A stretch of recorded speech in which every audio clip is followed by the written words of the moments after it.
The number one thing that can tank a home's appeal, whether you're selling, you're hosting guests, or you just want to have a house to relax in, isn't the outdated kitchen or the old carpet. It's visual clutter. And the crazy part, most of us are completely blind to it in our own homes. As a realtor, I spend my days walking through other people's homes. Honestly, it's my dream job. I love peeking in and seeing how other people live. It's totally my jam. I get to step into all kinds of spaces, from cozy little cottages to sprawling lakefront estates to the house next door. I've walked through hundreds of homes, and let me tell you, visual clutter is sneaky. It's not the big obvious things like a leaky roof or chipped paint.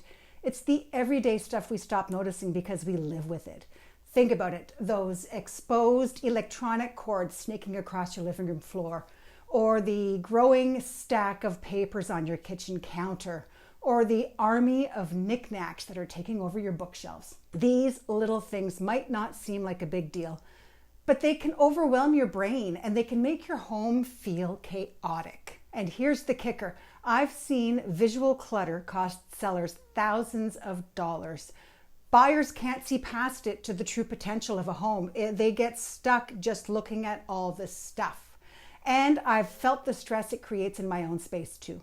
When my kitchen counter gets overrun with mail, with school papers, and a collection of mugs, I feel it.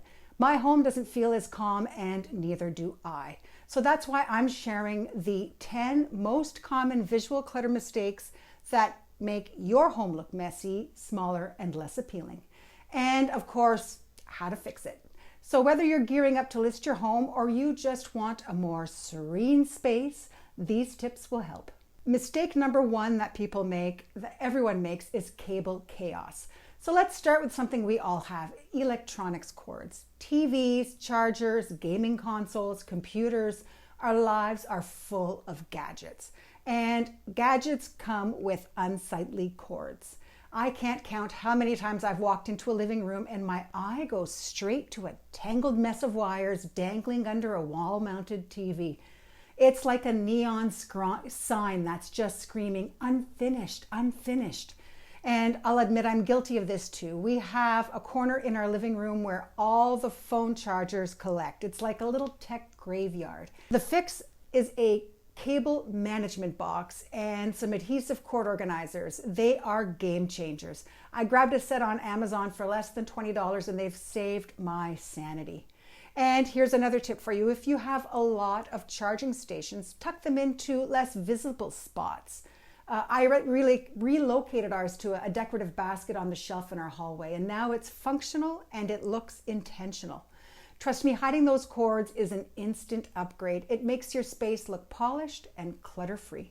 Mistake number two is word art overload. I know this one might sting a little. I mean, who doesn't love a live, laugh, love sign or something similar? I'm not here to judge. I have a butter dish that says "butter me up," and it still makes me smile every time I use it. But here's the thing.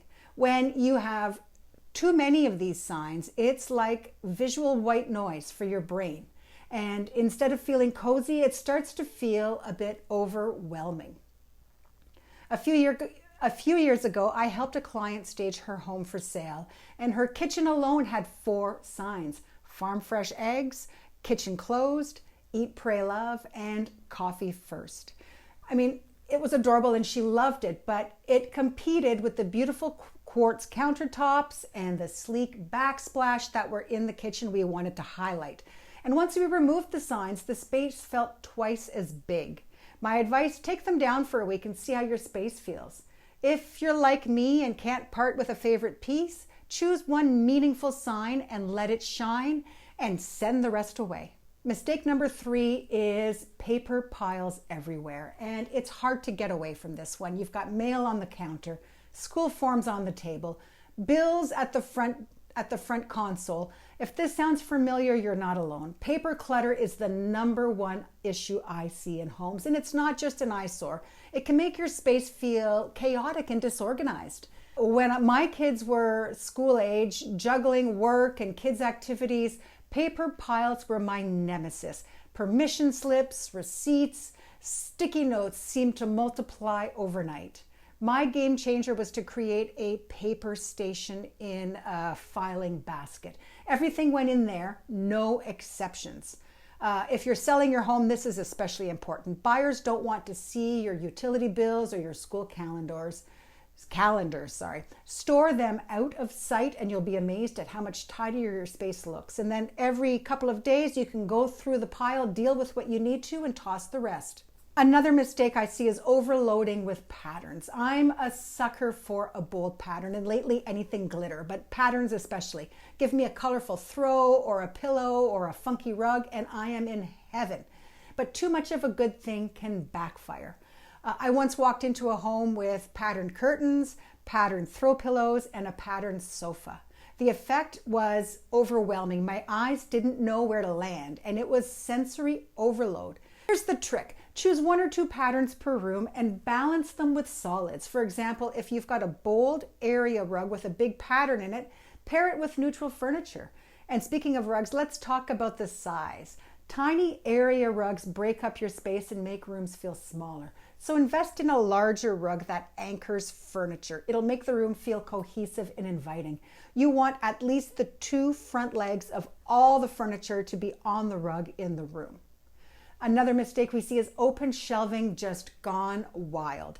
Open shelving looks so chic on Pinterest, doesn't it?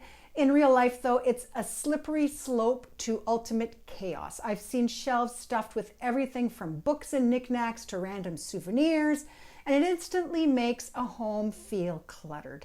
Here's the rule of thumb that I use. If you can't remove half the items on your shelves, you have too much going on. Embrace negative space. Think of it like music. Those pauses between the notes are just as important as the melody.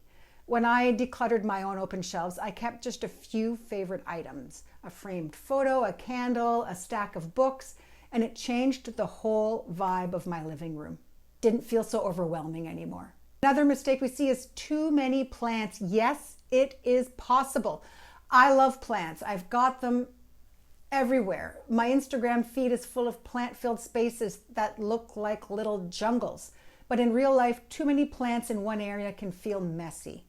I learned this the hard way when I went on a plant buying spree. And before I knew it, my sunroom looked like a greenhouse, but not in a good way. The solution: spread them out and get creative with displays. I thrifted a $5 chair to use as a plant stand, and it completely transformed the corner of my room. Another issue we see is a cluttered fridge. Not the inside, the outside. I'm not judging any interiors of fridges, but your fridge is often the centerpiece of your kitchen. And if it's covered in magnets, menus, and photos, it can drag down the whole space. I helped stage a home once where the fridge was completely covered. It was like a scrapbook in the middle of a gourmet kitchen. Once we cleared away all the stuff on it, the space really opened up and felt so much more sleek and modern. So here's an easy fix. Move those items off to the side of the fridge where they're a little less visible. You'll still have your memories on that side, but without the visual chaos that you would get on the front of the refrigerator. Keep that open and clean and minimal. Another thing we see is storing things on the floor. It's tempting to stash things on the floor when you're short on storage, but it instantly makes your room feel smaller. This is a big one for closets too. Shoes, boxes, and bags piled on the floor can make even a walk-in closet feel a little cramped. Invest in the proper storing solutions like baskets, shelves, or furniture with hidden compartments. You can get a storage ottoman at yard sales that you can use to store stuff in. Even like my kids' hockey gear is stored in a decorative storage solution. It's functional and it keeps the floor clear. Another storage nightmare is hallways and stairways as storage zones. These are high traffic areas, and when they're cluttered, it's not just an eyesore, it's a tripping hazard. Those cute stair baskets, you know, the ones that look like they're going up the stairs, they might look charming, but they scream clutter to potential buyers. And they make you feel a little more stressed out. Keep hallways and stairways clear. If you're tight on storage, look for creative solutions like wall-mounted hooks, or slimline shelves, buyers are going to notice and appreciate the difference. The final thing, the final mistake that I see people making is not taking a photo of your space. This is my secret weapon when it comes to staging. Take a photo of the room.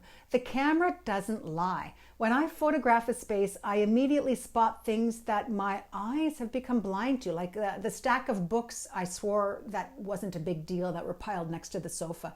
If you're prepping to sell, this is a non-negotiable. I do it for every listing. It's a simple way to get a fresh perspective and make quick improvements on the fly without investing too much time or energy into figuring out what's going on. Visual clutter is the silent killer of cozy, inviting spaces. But the good news, it's 100% fixable. If you want more tips on creating a home buyers will love, or just love living in, check out my video, 8 Common Decluttering Mistakes You're Probably Making. It's packed with practical tips to take your home to the next level. See you there.